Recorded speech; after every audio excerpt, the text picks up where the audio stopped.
कारण आता भूक. हे बटाटा डोसा मिस्टरांनी आणलेले, तर आता मी घेते खाऊ. कुठचा डोसा? बटाटा डोसा. अगं मसाला डोसा. Sorry, masala dosa mister.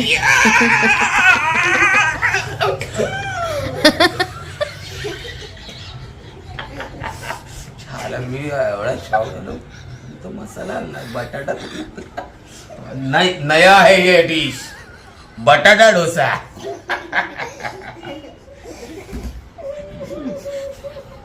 नेत्रा कोण अशी काय असते, वर कोण गेलाय त्याचं? अगं केलंच तसं. काय केलं? चुकून आलं तोंडात ना. असा चेस. अहो मला मसाला डोसा बोलायचा होता, मी चुकून बटाटा डोसा. मसाला आणि बटाट्यामध्ये मिस्टरांनी आणलेला आहे मसाला डोसा.